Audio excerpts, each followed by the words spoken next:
Hello, guys. Sorry for the delay there. Again, I'm always having trouble with StreamYard and getting it to work.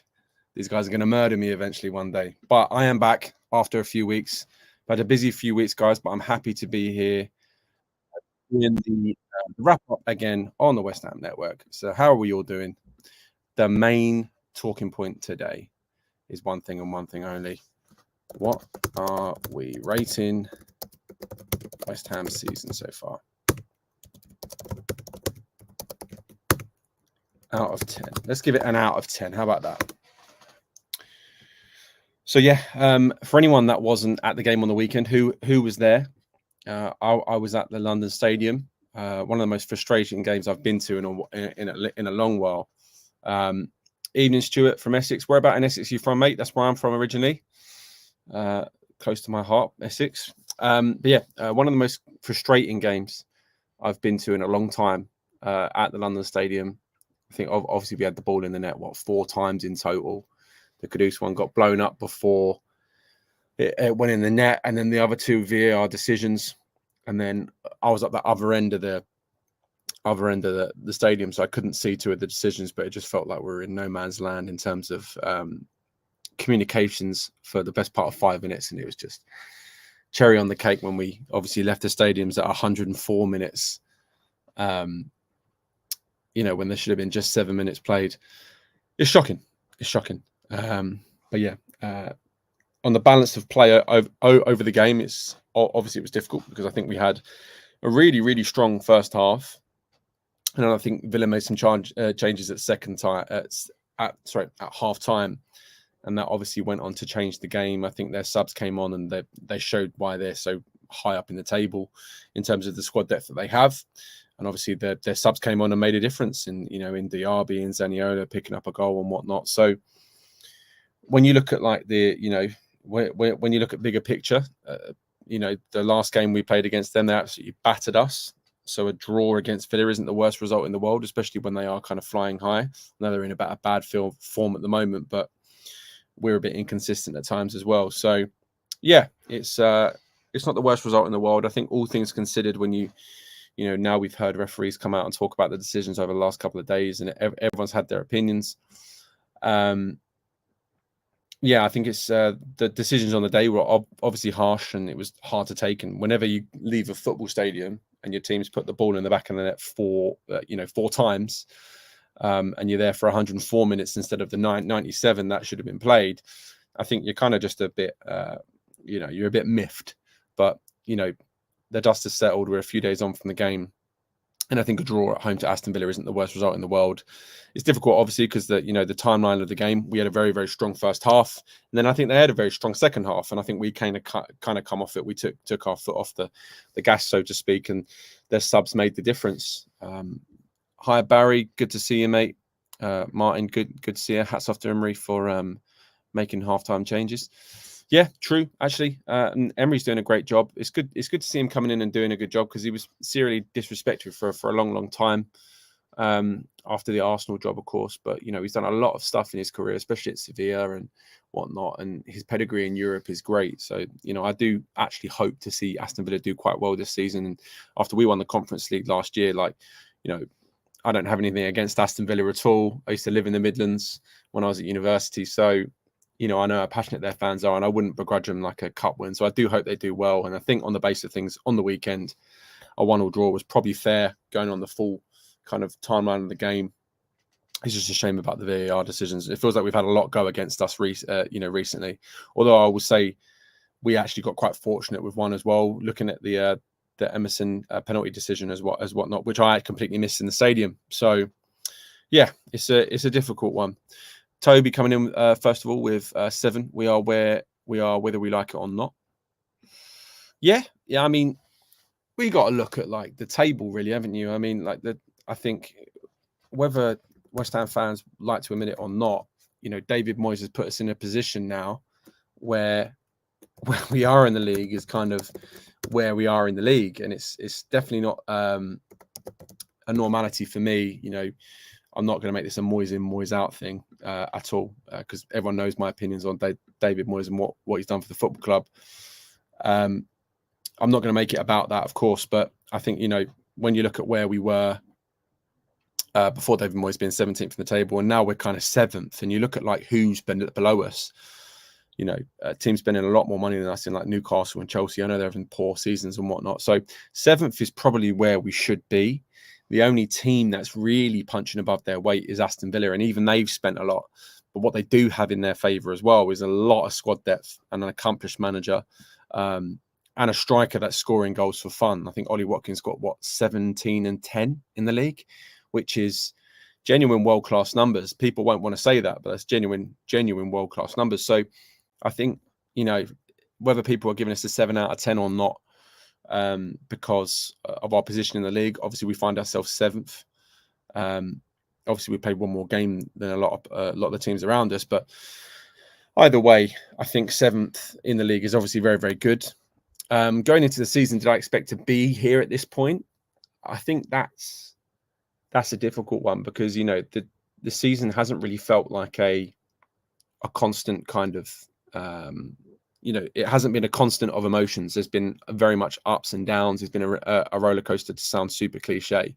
We went through the Christmas period, top of the form table, but then we had an abysmal start to the year, and then we have results like going away to Freiburg. I was there. Going away to games like that, losing 1-0, and then coming home to the London Stadium and winning 5-0. So it's like, it's very up and down, stereotypically as a West Ham fan. And this year's kind of emphasised that. I think if I'm like going to really give us a rating at the moment, I think for me, I'd probably go an 8 out of 10. And the reason I'm saying that is I'm trying to look at things bigger picture. If we finish 7th at this time, by the end of the season at this point, I think it's a very strong season for us. And I think what a lot of people obviously forget to mention is that we lost our generational talent, in Declan Rice at the start of the season. And everyone we've kind of brought in, more often than not, have done the job. And, I'm not going to say the replacement has been somewhat seamless, because obviously we've seen what Declan Rice is doing at Arsenal, and he's obviously performing at another stratosphere at the moment.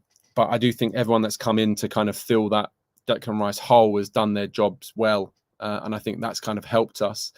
And I don't think a lot of West Ham fans, myself included, were necessarily super optimistic at the start of the season because of losing Declan Rice, and losing Scamacca, and not necessarily replacing some players and whatnot, and also leaving the signings that we did do until quite late into the season. I still remember going into that Bournemouth game at the start of the year, and we were very, very. It seemed like we had a short squad at the time. But yeah, for me, I think I'd happily put us at like an 8 out of 10. And I think that's a fair kind of assumption. It could have been higher, but I think we've had the reason I don't want to go 9 or 10. I don't think it's possible to be perfect unless you win every game 4-0 or whatnot. I think 9 is probably the highest I could ever go. And I think an 8 is probably fair because of some of the results that we've actually had against us, and also in our favour. So, the big losses to Liverpool and Arsenal and Aston Villa and Fulham are obviously like nothing that we want to see, but we've also had incredible results. We've broken our duck at Brighton. We've made North London our home on a Thursday night by beating to Spurs and Arsenal. So for me, I think an 8 out of 10 is probably a fair reflection in my opinion. But I think a lot of people are kind of on the same boat. We've got lots of 7s, lots of 8s. So Stuart coming in with a 7. Ruben Guardado from California. Where are you in California, my friend? 8 out of 10. And I want to know, what makes you a West Ham fan? I want to know. I'm always intrigued to hear about West Ham fans around the world. I've been doing a lot of work with the club myself personally, traveling with the team and whatnot, and doing things on their Instagram and lives and whatnot. So I'm interacting with a lot of fans around the world at the moment from West Ham. So always intrigued to see why you're a West Ham fan and what got you in love with the club. So yeah, love that, Ruben. Byron, the video maker, 7. Just haven't been consistently good. 7.5 from Lee. We're moving steady. I'm happy. Barry comes in with a 7. Jay comes in with an 8. And we've got a question from Barry. Feel free to leave your answers down below as well. I'm going to answer this one here, guys. Do you think if we used Cornet when Paquetá and Antonio was out as a left winger, when we had no left wingers, and the late subs is one thing, but if we had a striker in Mabama, that should be getting time? It's an interesting one, Barry. I mean, I think all fans want to see kind of Cornet come good. We've all seen the player he was at Burnley and the performances he kind of put in. He became their star man for a while. And unfortunately, I think that, before they got relegated, they were obviously massively under-equipped for the league at that time, as they are now in a way. But he shone for them and unfortunately didn't keep him up in the Premier League. But he performed very, very well. And I don't think we've really seen it in a West Ham shirt, which is super unfortunate. You can say a million things as to why, a million things that myself and people like yourself are obviously not going to be privy to. But what we do know is that he's been super unfortunate with injuries. And I think when he has got a chance, more often than not, hasn't always performed to the best ability, which is obviously super difficult. But I think one of the last performances where he started, obviously, was when we had next to no players in, I think it was in January against Sheffield United, and him and Danny Ings obviously stepped up and scored us goals.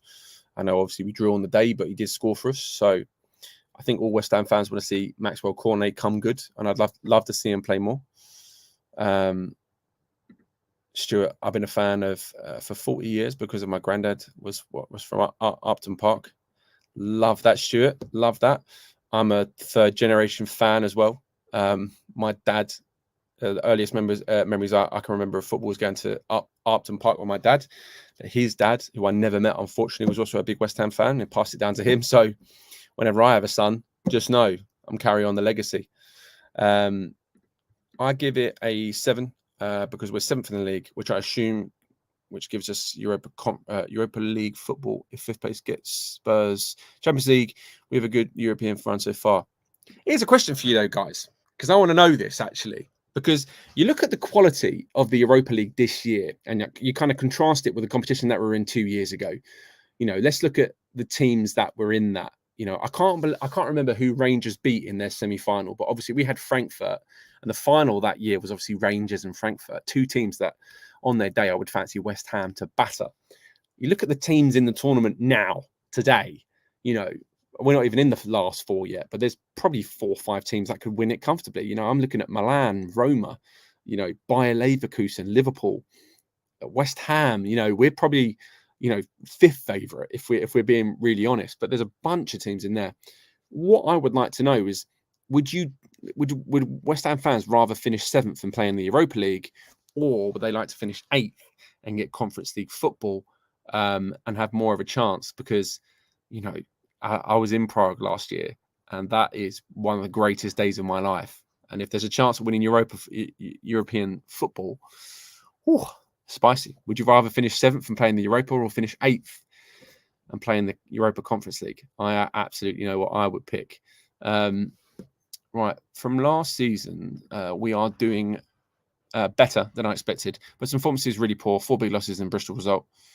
I don't think, I agree on the whole with what you're saying, Leslie. I'm not that mad that we went out the FA Cup, if I'm honest with you, because I think the size of our squad and the amount of people that we let go in kind of January and people that we brought in, we probably don't have a sufficient cover to be playing in multiple competitions. And if I was going to sacrifice one competition that we were still in at that point, I'd rather go far in Europe, and I'd rather do well in the league as opposed to doing well in the FA Cup, if you know what I mean. So, when you look on it, like, losing to Bristol City is obviously difficult. The flavour around the game was quite unsavoury because of no VAR decisions and players not being available and all sorts of things like that. But I do, if I had to pick a competition to go out of, it would have been that one. Do you think though, if Mabama had more minutes and actually feels wanted to be in the team, he would have signed a new contract? I don't know, to be honest with you, mate. I really don't know.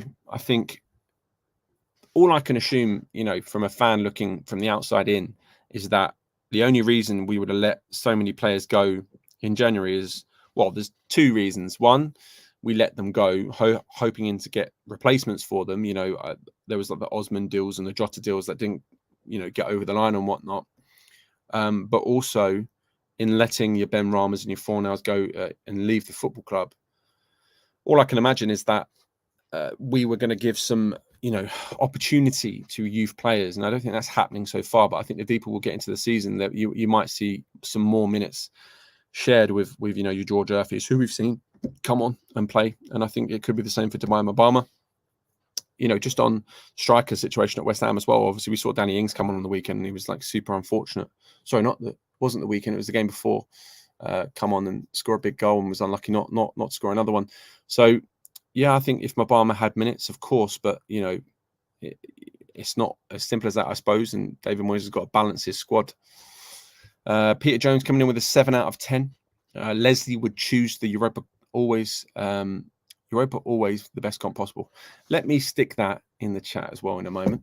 I want to get everyone's opinions on that. We're in the quarterfinals, and now if we can get a decent result in Germany, we could get back at home. Barry, absolutely, mate. And I am ecstatic as well, mate. I'm going to be traveling out there with the team again.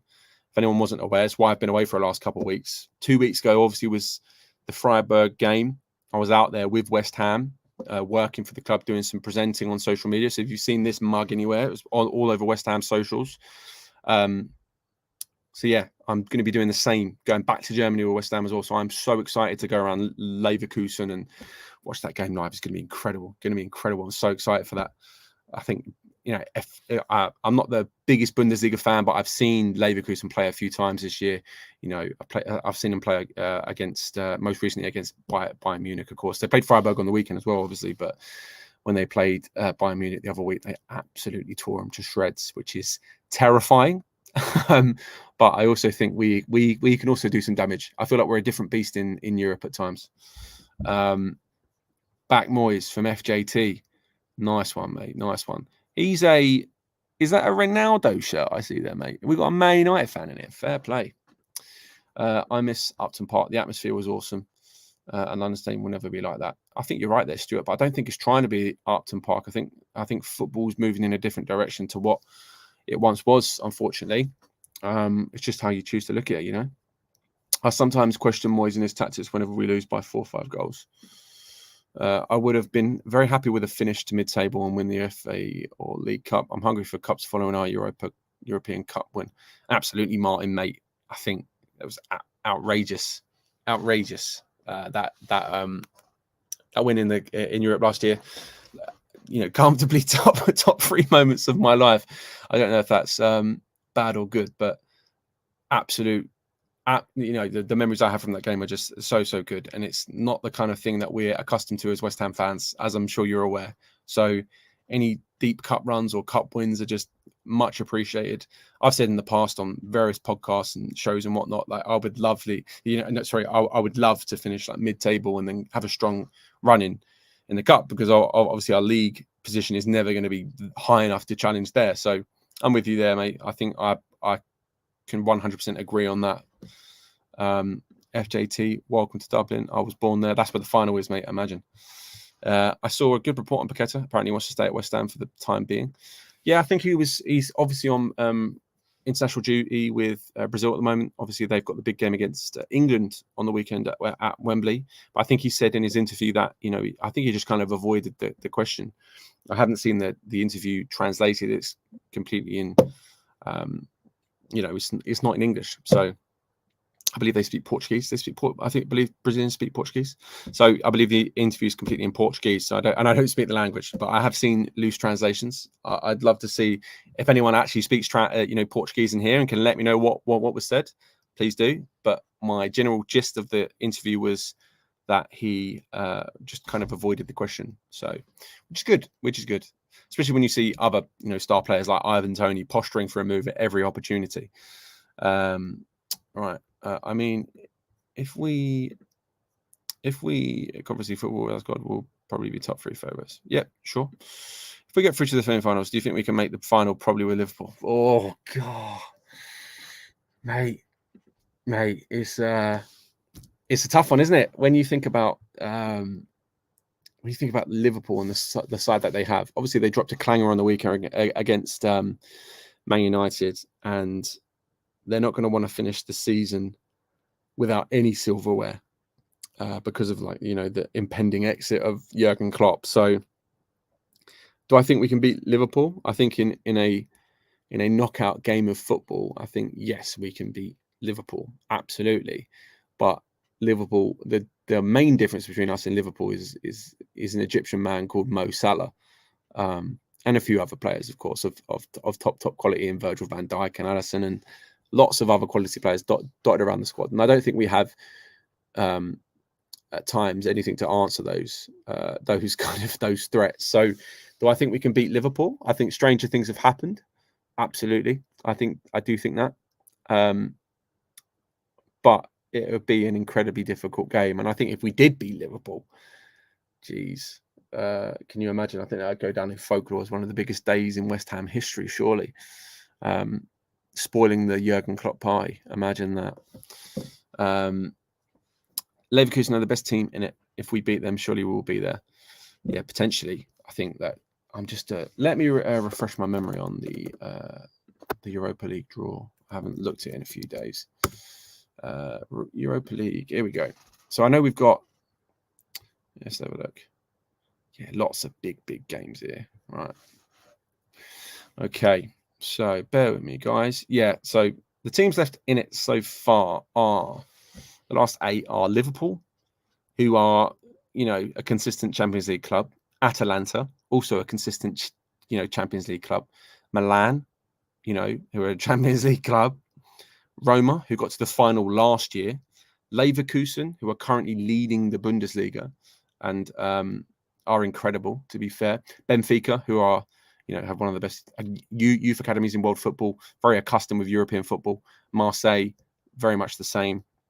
And then West Ham, plucky little West Ham. So when you look on the face of it, the real standout teams are probably Leverkusen, Liverpool, Milan, Roma. Atalanta could be your dark horses as well. But West Ham, I've got some kind of we got some credit in the bank when it comes to European football. We broke obviously the record of most unbeaten games in a while. So yeah, I think we could do it. I think we could do it. But when you look at performances we're not even looking at Roma, for example, but Roma beat, what did they beat? They beat Brighton 4-0 in the first game or something like that, which is a huge result. People don't beat Brighton 4-0 often. So yeah, interesting one. Right, let's get a question in here, guys. I'm going to make it a short show tonight, so I'll probably go for another 15 minutes or so. But good to know that everyone's rating their season. There's been a lot of positivity in here tonight. Not much about David Moyes, which I love, because that's all that's all some fans ever want to talk about, David Moyes. But it's good to see that a lot of people are kind of positive about our season so far, with lots of 7s and 8s out of 10 for sure. Right, let me put this one in here. As a West Ham fan,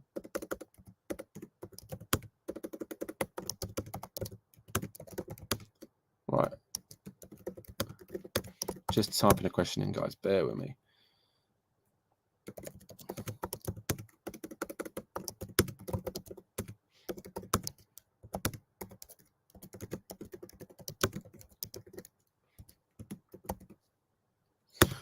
Right.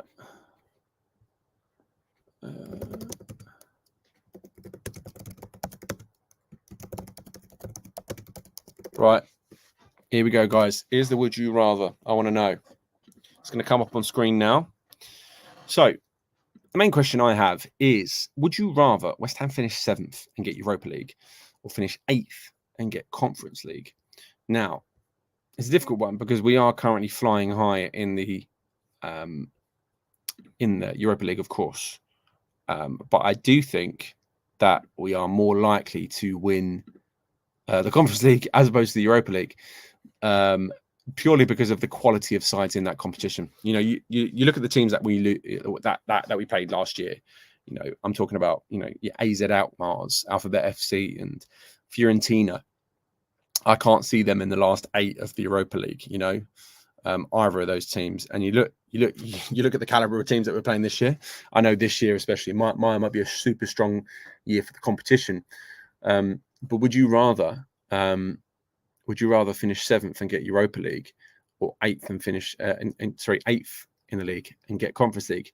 I think we've been more likely to finish to finish higher in that Conference League performance, and the chance to see us win it again We could be the English Sevilla, you know, going to get multiple European Cup wins of like lower tier kind of European football. And I would happily take that moniker as a West Ham fan. You know, I think other clubs would start respecting us a little bit more.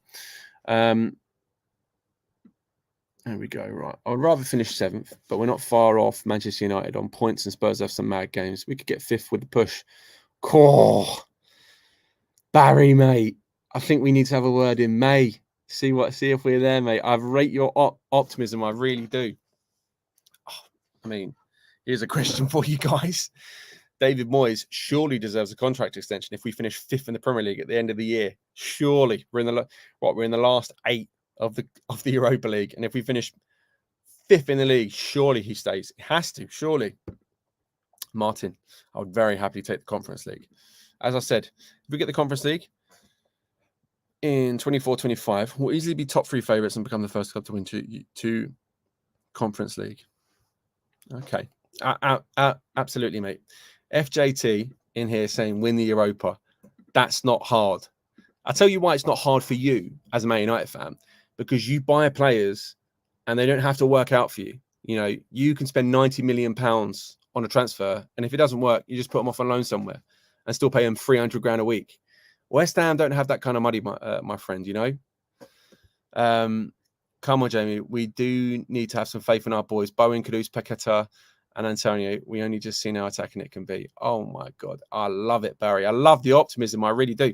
I want to agree with you, mate. I don't know if we can finish 5th. I do think we can finish 7th. I do. And I think if we finish 6th, it'll be a bit of a push, because I can feel like the last few years we've kind of seen it fall off. No, what am I talking about? We've seen it kind of like stagnate near the end of the season due to our squad depth at times. You know, we've seen us crash out of European competitions like the Europa League, because we had a bit of a thin squad and we were playing players out of position and yada, yada, yada. I don't think we can finish 5th at the end of the year. I do have faith. I do think we can finish 7th. I think we can comfortably finish above teams like, you know, Newcastle and Chelsea, who are also going to be gunning for, you know, bigger performances and whatnot. But I don't know if we can do it the whole way. You know, you look at the teams around us. Obviously, we've got Brighton, Wolves, Newcastle, all with a game in hand. Chelsea with 2 games in hand. So if they win those, they'll go above us. Everyone could go above us if they win their games, and we'd go down to 11th. So that kind of 6th down to 11th. Well, no, sorry, 6th down to 12th. There is 9 points. So yeah, it's an interesting one. I don't know if I think we could finish anywhere from 5th to 11th at the moment. It's an interesting one. Sorry for sitting on the fence. Hi, Peter. Thanks for joining, mate. Sorry for sitting on the fence, but we'll be over the moon with either competition. With whatever. Yeah, I agree with you, mate. Whatever competition, I'd be happy with it as well. Let's have a look, see more comments in here, guys. I have a feeling we'll break into the Big 6.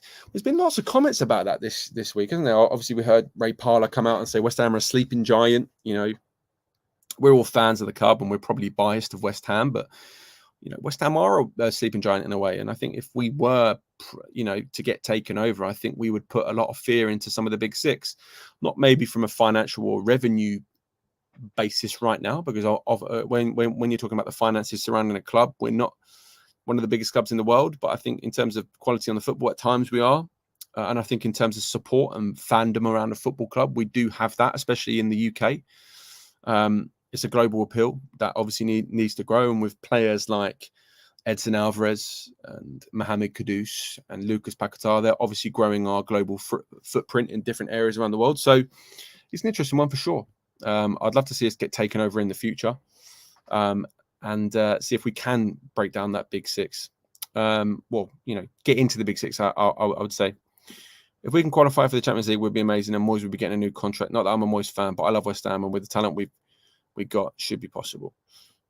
Yeah, I love your optimism, Barry. I really do, mate. If we finish 5th, mate, I think we all owe you a pint in here, because I think you're the only West Ham fan saying that currently. And I want to believe you with everything that I have, mate. Question. We have another big build in summer. Will this affect our performance? Time will tell, my friend. I think we're going to have to, I think a few players are out of contract at the end of the season, and we're going to have to kind of maneuver the transfer market as we always do and try and pick up some big players.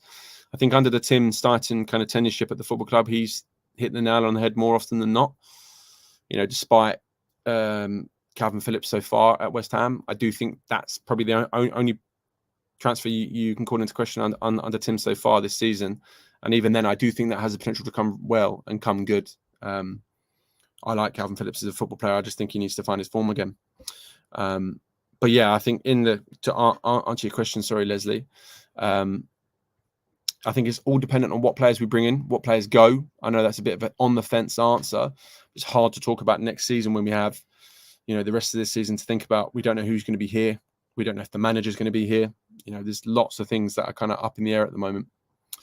We got 6 players out of contract in the summer. So in the summer, we need to go out big and buy a big player. We're losing 6. This is what I'm saying, Stuart. We're losing 6 players potentially if they don't sign contract extensions before the end of it. And a lot of those players are going to be kind of, this is what a lot of West Ham fans might not think about. And I'm not claiming to be some sort of messiah or anything. But a lot of those players are kind of veterans in the dressing room. People like Ogbonna, I believe, are out of contract. Aaron Cresswell out of contract. Fabianski, maybe. I think we might have got another year on him. But these are players that have been around the dressing room for a very, very long time. And when you lose those big players, sometimes you see the team kind of fall off a little bit.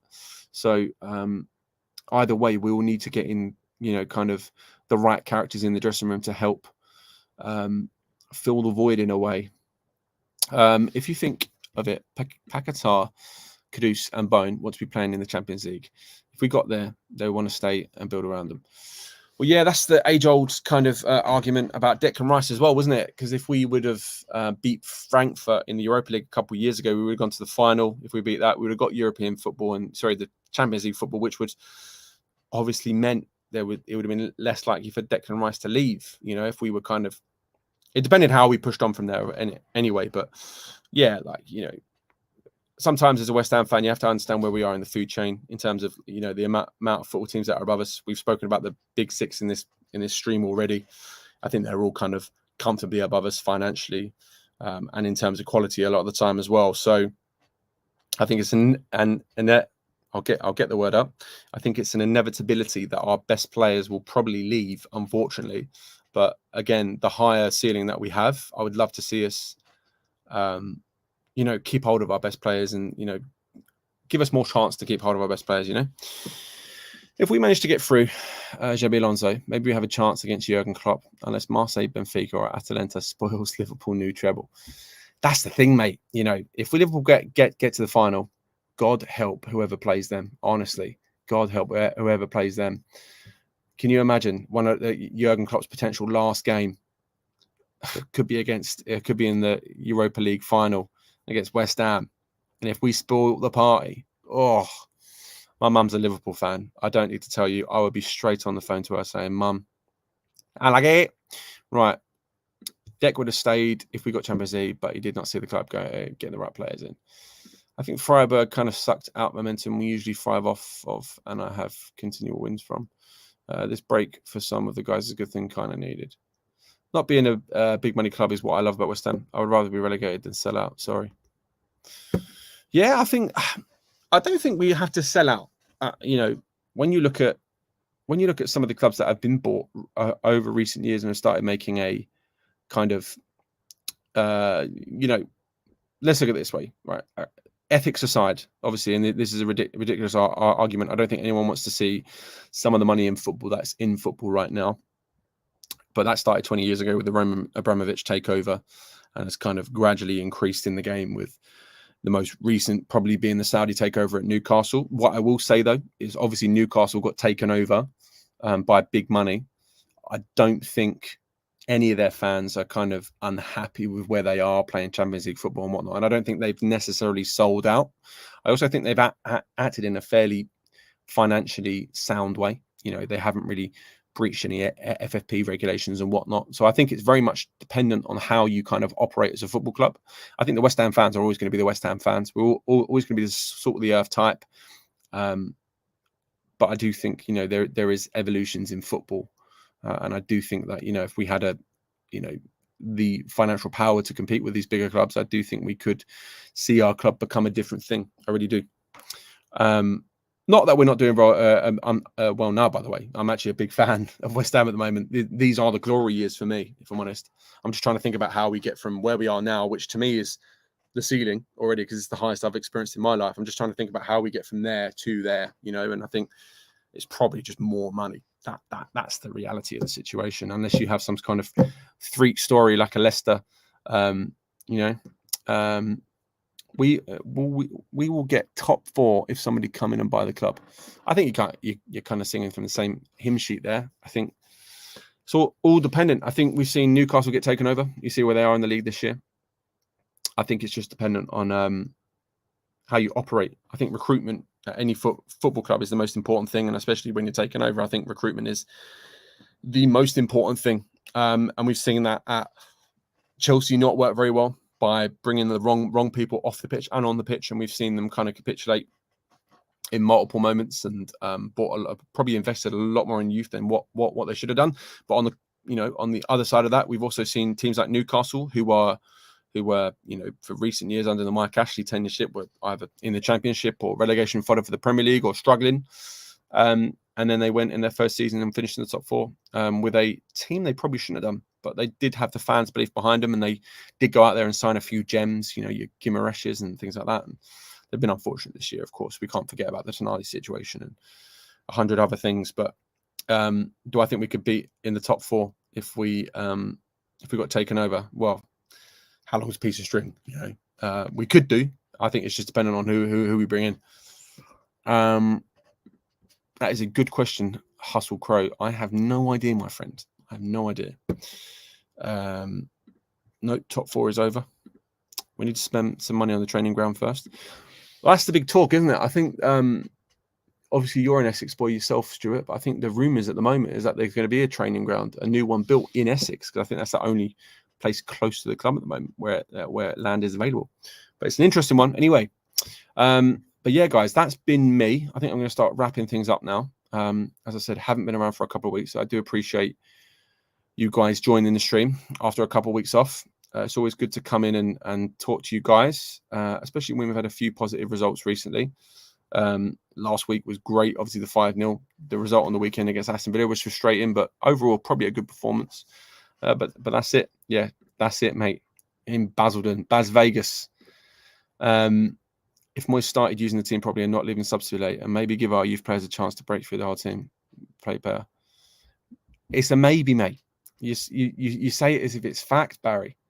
I don't know. I think, I'd love to see the youth players given a chance as well, but are they going to perform better than the pros that we have in our team and the players that we spent big money on? I suppose that's the blessing and curse of football, isn't it? You just don't know. I don't know if we would improve dramatically. Who knows?